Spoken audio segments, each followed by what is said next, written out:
Chapter 22. Pangaea. Somewhere in the present-day Mediterranean, Pleistocene era.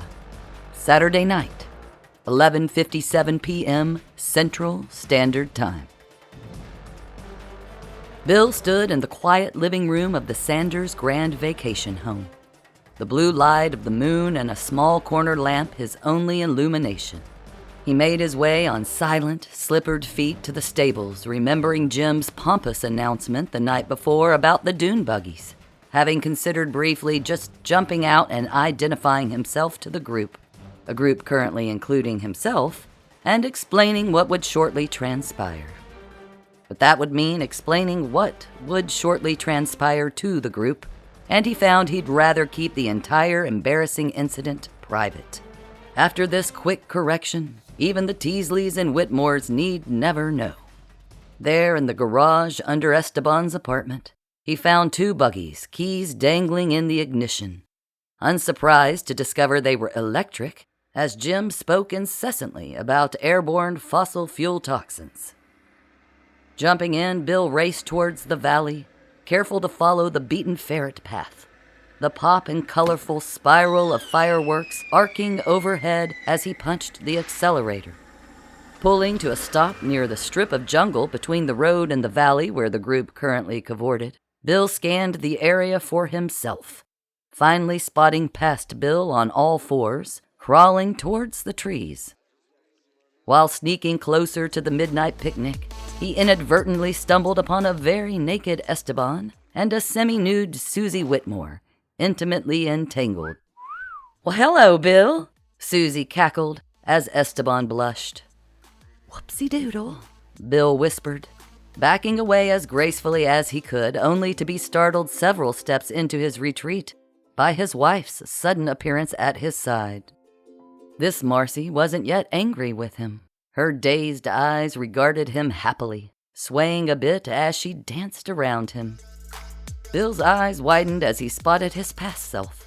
Crawling behind Marci, he leaned down suddenly and kissed her passionately.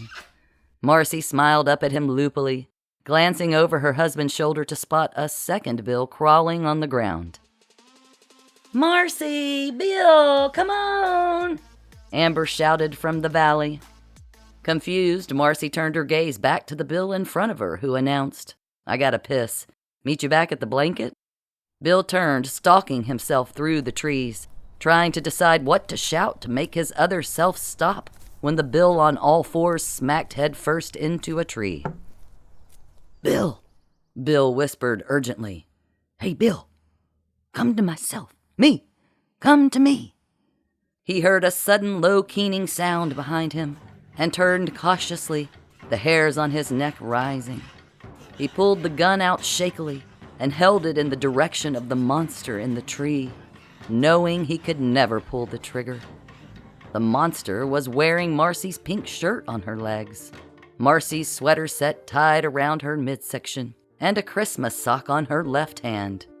It was she.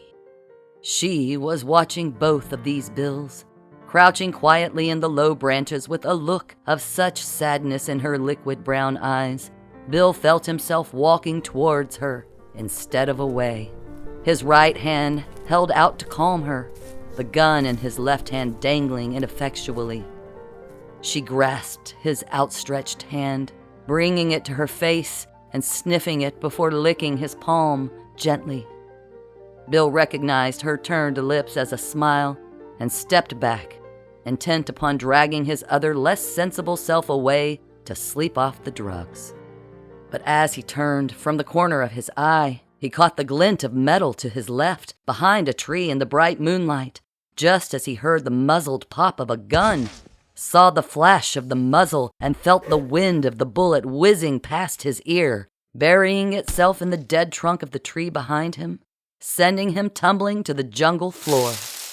With a squawk of warning, she bolted back into the foliage as Bill fell, his own pistol discharging with an empty click, just as he saw, illogically, Jim collapse to the ground from behind the tree, a rifle dropping from his slack hands.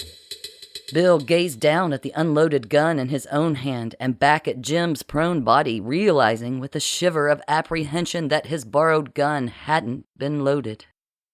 As he stood dusting the leaves from his pants, a third Bill materialized from behind the same tree to hover over Jim's body, a large branch in his hand.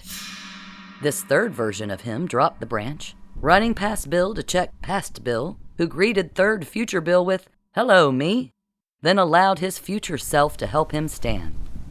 Third future Bill then gave current Bill, staring mouth agape at him, a friendly nod before leaning down to ensure Jim still had a pulse. All three Bills and the one Jim were unharmed, though Jim was knocked unconscious, and one Bill was currently out of his mind on ecstasy, for those keeping score. "That was close," future Bill remarked, frowning down at Jim's limp, camo-clad body. "This asswipe didn't get a very good shot, thankfully." He stepped away, turning to warn current Bill. "You can't trust him. Did you notice your gun was empty? I wish I could tell you more, but I don't know who's watching or listening these days." Future Bill looked around furtively, then down at Jim again before adding quietly, "Go back to where this started and look for the letter from your uncle," before sighing again. "I gotta go. Jim's gonna wake up. Just tell him she attacked him. And don't let on that you've seen me, us. Damn it, this is confusing. Don't tell anyone what I've told you, no one. You understand? Find that note." Future Bill cocked his head before putting his finger to his lips and disappearing back into the jungle, leaving current Bill with past Bill, staring down at current Jim moaning on the ground. "What happened?" "I'll tell you what happened. That wild monkey woman attacked you from behind," Bill lied. "But she was right beside you," Jim protested. "Well, she was, but then she spotted you and took off like a demon. It was insane how fast she moved." "What are you doing here with that gun?" Bill asked, pulling Jim to his feet. "I thought you wanted me to take care of this." "I knew you wouldn't be able to go through with it," Jim supplied glibly, gingerly touching the back of his head. "And what do you know? There you were, holding fucking hands.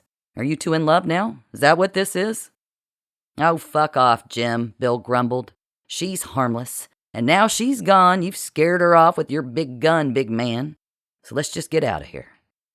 "All right, buddy, but I don't mind tracking her down to get it done," Jim offered. Bill shook his head.